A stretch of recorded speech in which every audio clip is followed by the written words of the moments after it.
I've been wondering for years why a specific segment of baby boomers are trying to destroy the United States.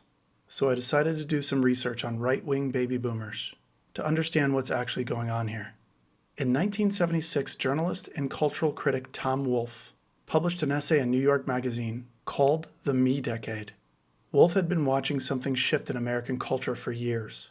A generation that inherited extraordinary prosperity was turning inward, away from community, away from obligation, turning selfishly towards themselves.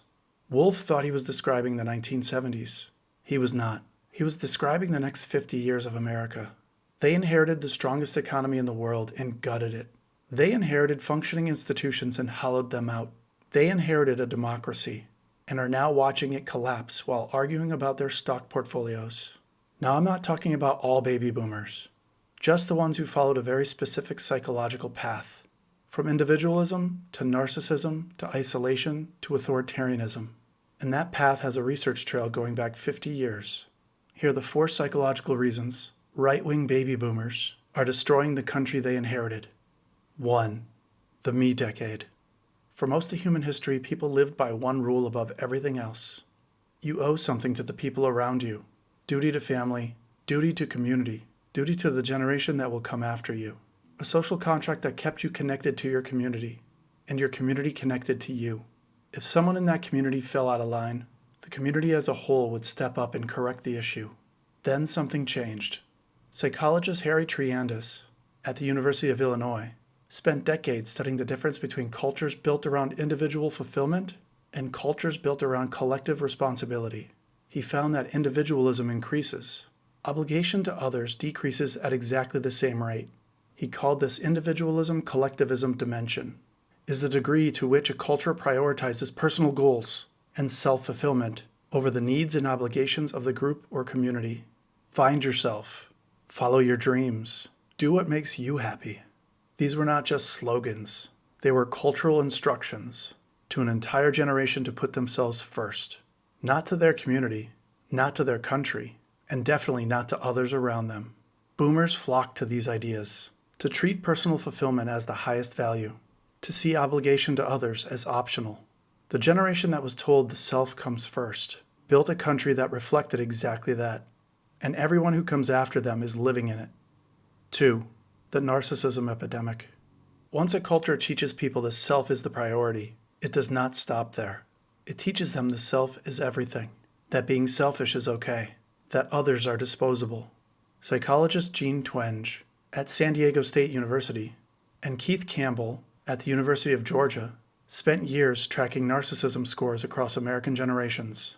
What they found was not a gradual drift. It was an epidemic. They called this the narcissism epidemic. It's the measurable generational rise in self-importance, entitlement, and the need for external validation that reshaped American culture from the inside out. We have no civic duty anymore. No one thinks about others and their community. We barely know the people that live next door to us. The self-esteem movement told every child they were special regardless of what they did. Celebrity culture turned attention into the highest form of achievement. Personal branding turned identity into a product to be marketed.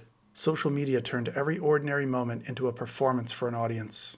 The self became the center of everything, and a generation that made the self the center of everything produces institutions, politicians, and policies that serve the self.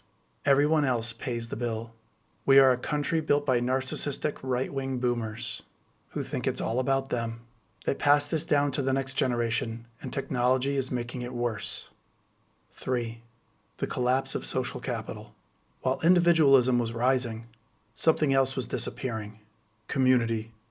Sociologist Robert Putnam at Harvard University spent decades tracking civic participation across America.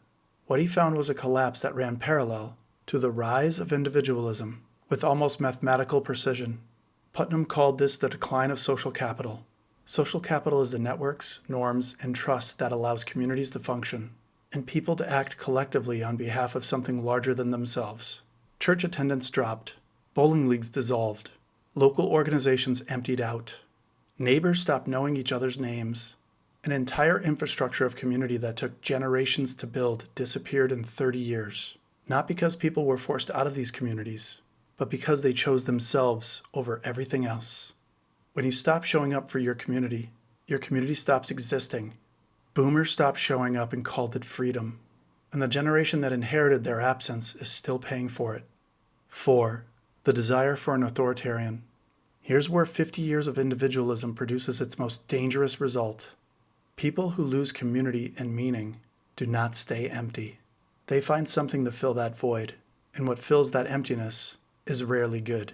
Social theorist Erich Fromm at Columbia University published Escape from Freedom in 1941 after watching an entire civilization surrender its freedom to authoritarian leaders. What he found was people were not forced into authoritarianism. They ran toward it. They desired it. Fromm called this the escape from freedom. It's when the burden and pain of isolation becomes so unbearable that people surrender their judgment to whoever promises to take that pain of isolation away. The pain of isolation and loneliness is too great for these people. They look for an authority figure to fix it. Trump gave these people 4 things that Fromm documented in 1941: belonging, a community, a group that saw the same enemies, and certainty. Simple answers to complicated problems. Immigrants did it, elites did it, the deep state did it. Purpose, a mission, a fight, something worth showing up for, and an enemy, someone to blame for everything they had lost. They didn't run toward Trump because they were completely evil. They ran toward Trump because 50 years of individualism had hollowed them out, and he was the first person to hand them back a sense of belonging without asking them to sacrifice anything to get it. Just show up and hate who we hate, and you're one of us. Fromm wrote this in 1941 watching Germany collapse. He was also describing America 80 years later. A culture obsessed with the individual does not stay individualistic forever. It eventually produces a mob of desperate people, looking for a leader to tell them what to do. Tom Wolfe thought he was describing the 1970s. What he was actually describing was the next 50 years in America.